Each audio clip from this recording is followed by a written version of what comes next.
Township ഒരു തുറന്ന പുസ്തകമാണ്. അത് ആർക്കും എപ്പോഴും കയറി പരിശോധിക്കാവുന്ന വിധത്തിലുണ്ട്. ഇത്തരത്തിലുള്ള ധാരണകൾ ഉള്ളത് കൊണ്ട് ഒരാൾക്കും ഭീതി ഉണ്ടാവേണ്ട കാര്യമില്ല. എങ്ങനെയാണോ നമ്മൾ നിശ്ചയിച്ചത് അത്ര മനോഹരമായി. ചിലരൊക്കെ മേടിച്ച സ്ഥലം പണി ആരംഭിക്കുന്നതിനും നിർമ്മാണത്തിന്റെ പില്ലറടിക്കുന്നതിനും പ്ലാൻ പാസ്സാക്കുന്നതിനും മുമ്പ് കെട്ടിപ്പൊതിഞ്ഞു വെച്ചിരിക്കുകയാണ്. ഇത് തുറന്നു കിടക്കല്ലേ ആദ്യത്തെ ദിവസം മുതൽ. അതിനെക്കുറിച്ചൊന്നൊരു ചാനൽ ഒരു സംശയം രേഖപ്പെടുത്തിയാൽ ഞാൻ കണ്ട് കുറച്ച് ശരിയുണ്ടാകാം.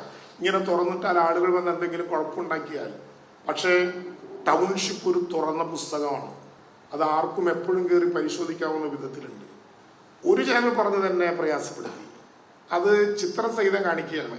മുകളിലുള്ള വെള്ളം കെട്ടിവെച്ചതിന്റെ സൈഡിലുള്ള ഞങ്ങളിതിനെന്താ തൃശ്ശൂരും തിരുവനന്തപുരവും പറയുന്നതിന് വ്യത്യാസം ഉണ്ടാവും. സൈഡ് കെട്ടും, വെള്ളം പിടിച്ചു നിർത്താൻ വേണ്ടി അരികു കെട്ടും, സിമെന്റ് വെച്ച് ചെറുതായി കെട്ടും. അത് വെള്ളം കെട്ടി നിർത്തുന്ന പണി തീർന്നാൽ വാട്ടർ കോണ്ടിങ് ടെസ്റ്റ് കഴിഞ്ഞാൽ അതങ്ങ് പൊളിച്ചു കളയും. സ്വാഭാവികമല്ലേ, അവിടെ വീട് പണിയാൻ വേണ്ടി വെച്ച സ്ഥലമല്ലേ. ഇങ്ങനെ തെറ്റായ ആശങ്കകൾ ഉണ്ടാകരുത്. അവിടെ ഉപജീവന പദ്ധതി കൊടുത്തില്ല എന്ന പ്രതിസന്ധി ഉണ്ടായി. 18-ാം തീയതി അത് കൊടുത്തു.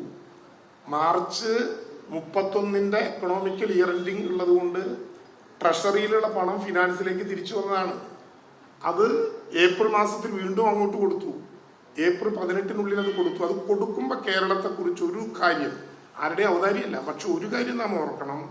ദുരന്തം നടന്ന് 21 മാസക്കാലം കഴിയുമ്പോഴും ഒരു മാസത്തെ പോലും വാടകയോ ഒരു മാസത്തെ പോലും ദിനവത്തയോ, ഒരു വീട്ടിൽ 2 പേർക്ക് കൊടുക്കുന്ന ദിനവത്തയോ, ശയ്യാവലംബനായ രോഗിക്ക് കൂട്ടിയിരിക്കുന്നവന് കൊടുക്കുന്ന ദിനവത്തയോ കൂപ്പണോ ഒന്നും ഈ കേരളത്തിൽ മുടങ്ങിയിട്ടില്ല എന്നുള്ളത് ഞങ്ങളുടെ അഹങ്കാരമല്ല, ആരുടെയും ഔദാര്യമല്ല.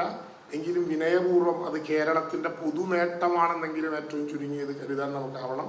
അതുകൊണ്ട് ഇത്തരം വാർത്തകൾ പ്രചരിപ്പിക്കുകയോ സാമൂഹ്യ മാധ്യമങ്ങളിൽ പോസ്റ്റ് ഇടുകയോ ചെയ്തതുകൊണ്ട് ബന്ധപ്പെട്ട ഒരാൾക്കും സുരക്ഷിതമായിട്ടുള്ള വീട് ലഭ്യമാകുമെന്ന പേടി വേണ്ട. കൊടുത്തവർക്ക് പട്ടയം ഉൾപ്പെടെയാണ് കൊടുത്തിട്ടുള്ളത്.